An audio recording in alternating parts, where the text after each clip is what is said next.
ہر انسان کو، غزالی فرماتے ہیں، ہر انسان کو 4 آنکھیں ہوتی ہیں۔ غزالی فرماتے ہیں، احیاء علوم الدین، آپ مشہور کتاب ہے، آپ دیکھ سکتے ہیں، اس کا ایک خلاصہ بھی ہے۔ تو فرماتے ہر انسان کو 4 آنکھیں، یہ ان کا خیال ہے۔ فرماتے 2 آنکھیں سر میں ہیں جس سے دنیاوی امور دیکھتا ہے، اور 2 آنکھیں اس کے باطن میں ہیں جس سے وہ خدا کو دیکھتا ہے، اخروی امور، وہ کہتے ہیں آخرت کے کاموں کو دیکھتا ہے۔ تو وہ اندھا پن جو دل والا ہے اس کو دور کرنے کا ہمیں کام کرنا ہے۔ تو اس کے لیے یہ ذکر کی تلقین کی جائے گی، آپ کا زیادہ وقت بھی نہیں لیا جاتا۔ اور جو بات عاجز نے عرض کی کہ اللہ تعالیٰ کی سے گناہ معاف کروانا یہ اتنا بڑا مشکل کام نہیں ہے، وہ تو مہربان ہے، وہ خود تعارف ہی یہ کرواتا ہے۔ آپ پڑھتے ہیں نا سورہ فاتحہ، الحمدللہ رب العالمین، وہ تعارف خود کروا رہا ہے۔ الرحمن الرحیم، سب تعریفیں اللہ کے لیے جو سب جہانوں کا پالنہار ہے۔ پھر کہتا ہے چلو کہو، ہمیں کہتا ہے کہو الرحمن الرحیم۔ وہ بہت مہربان ہے، وہ بہت ہی رحم والا ہے۔ یہ شروع ہے، ہر نماز کی شروعات اس سے کرتے ہیں، ہر نماز کی، یعنی کہ وہ ہر وقت ہم پر ناراض نہیں ہے بلکہ ہر وقت راضی ہے، لیکن ہم اس کی طرف متوجہ ہوتے نہیں۔ وہ حدیث مبارکہ آتی ہے، اللہ تعالیٰ، حضور علیہ الصلوۃ والسلام فرماتے ہیں کہ اللہ تعالیٰ رات کے آخری پر آسمان دنیا پر اجلال فرماتے ہیں اور ارشاد فرماتے ہیں کہ کہاں ہیں میرے بندے، آئیں مجھ سے مانگے، مجھ سے بخشش مانگے، مجھ سے رحمت مانگے، مجھ سے رزق مانگے، مجھ سے محبت مانگے۔ وہ اعلان کرواتا ہے، جیسے بادشاہ خوش ہوتے تھے کسی کا بادشاہ کو بیٹا ہو جائے تو وہ اعلان کر دیتا تھا آؤ آؤ، خزانے کے دروازے، خزانے کے منہ کھول دیے۔ تو اس طرح ہر وقت خدا کے خزانے کے تو دروازے ہر وقت کھلے ہوئے ہیں، ہم ہیں کہ وہ ٹامکٹوں یا مارتے ہیں۔ تو اللہ تعالیٰ سے معافی مانگنا یہ الگ ایک ذمہ داری ہے، ہماری ابدیت کا حصہ ہے، لیکن خدا کے حضور کو پانا یہ کام ہمیں اگر کرنا ہے تو سلسلہ نقشبندیہ کی تعلیمات کے مطابق میں عاجز عرض کرتا ہے، اس کے لیے ذکر قلبی کرنا پڑے گا، دل کا ذکر، جس سے دل کی کثافت دور ہو، دل کی سیاہی دور ہو، دل کی خرابی دور ہو، دل کی آنکھیں روشن ہو، تاکہ خدا کا مشاہدہ کر سکیں اور اس کی پسند اور ناپسند کو ہم سمجھ سکیں۔ بیان یہ گفتگو تو طویل ہو جائے گی اور اتنی طوالت کی ضرورت نہیں ہے۔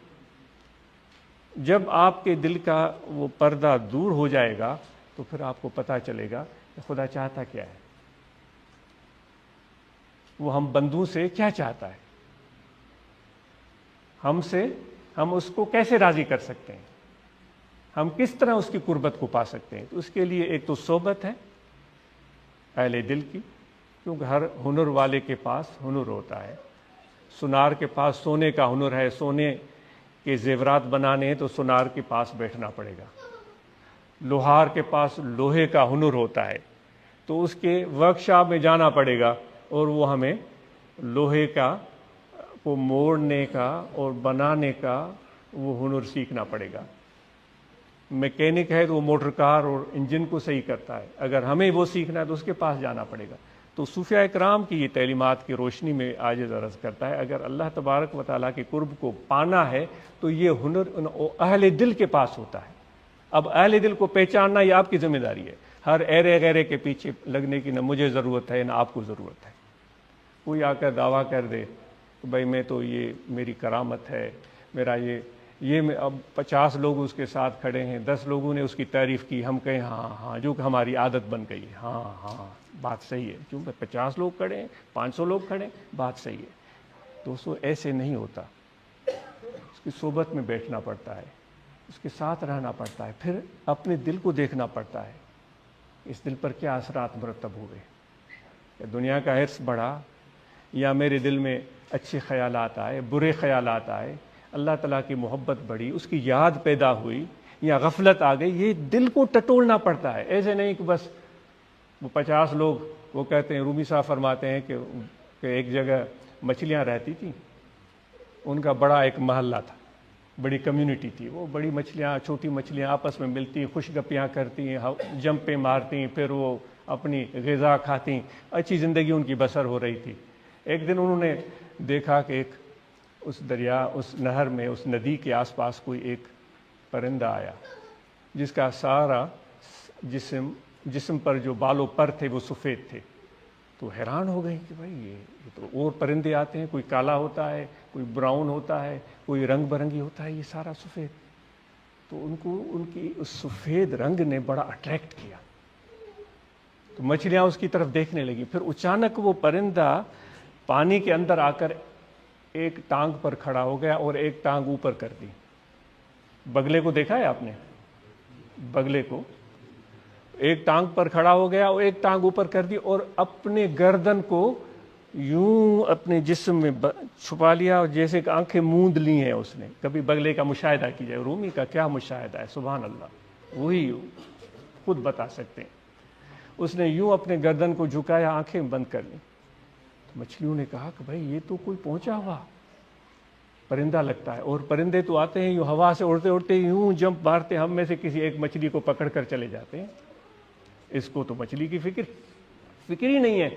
تو مچھلیوں نے آپس میں مشاورت کی کہ بھائی یہ تو کوئی پہنچا ہوا نیک انسان، نیک پرندہ لگتا ہے، چلو مل جل کے اس کے پاس جاتے ہیں، گناہ بخشواتے ہیں، دعائیں بھی کرواتے ہیں، کسی کی کوئی تمنا، کسی کا کوئی مقصد۔ تو ساری مچھلیاں وہ جمع ہو کر، وہ ڈر ختم ہو گیا، اس کے آس پاس جمع ہونے لگی۔ وہ اپنی آنکھیں مودے بالکل اسی استغراق میں موجود رہا۔ تو ان کا اور بھی حوصلہ بڑا، اور قریب آئی اور قریب آئی، تو اتنے میں آخر میں وہ بھی بگلا تھا، کسی آنکھ کے کنارے سے وہ دائیں بائیں دیکھ رہا تھا، ان کو تو پتہ نہیں چلا۔ تو سب سے جو بڑی مچھلی تھی اس کو اس نے تاڑ لیا، اچانک اس نے گردن آگے بڑھائی اور اس مچھلی کو اس نے نگل لیا۔ تو ساری مچھلیوں میں کی دوڑیں لگ گئیں، بھائی یہ تو بڑا ظالم بندہ ہے، ہم اس کی ظاہر کو دیکھ کر عقیدت میں آ گئے، اندر تو اس کا پتہ نہیں کیا ہے، یہ تو ان سے بھی خراب ہے جو کہ ہوا سے اڑتے ہوئے آتے ہیں اور جمپ مار کر، ان کا تو پتہ ہوتا ہے۔ تو دوستو اس طرح نہیں کہ جس کے پیچھے 50 یا 500 ہوں ہم بھی ان کے پیچھے لگ جائیں۔ یہ گزارش میں اپنے آپ کو بھی کروں گا، آپ کو بھی کروں گا کہ اے بسا ابلیس آدم روی ہست، پس بہر دستے نبایت داد دست۔ آپ بیٹھیں، دیکھیں، محسوس کریں، صحبت کریں، 1 بار 2 بار 10 بار، پھر اس کے ساتھ دوستی کا ہاتھ ملائیں، تاکہ ہمیں جو ہم چاہتے ہیں کہ اللہ تعالیٰ کی قرب اور اس کے حضور کو پائیں، اس مقصد کو ہم حاصل کر سکیں۔ تو یہ ذکر کا عرض کیا جا رہا تھا، یہاں دل ہے، اس دل میں آپ نے توجہ رکھنا ہے، کھڑے بیٹھے لیٹے سوئے جاگے وضو ہو یا نہ ہو، سانس آتا جاتا رہے، توجہ رہے کہ دل پکارا ہے اللہ اللہ اللہ اللہ اللہ۔ یہ اس لیے بتایا جا رہا ہے تاکہ دل کی سیاہی دور ہو، دل کا اندھاپن ختم ہو، دل کی آنکھیں روشن ہو، دل کی دنیا آباد ہو، پھر ہم اللہ تبارک و تعالیٰ کے مشاہدے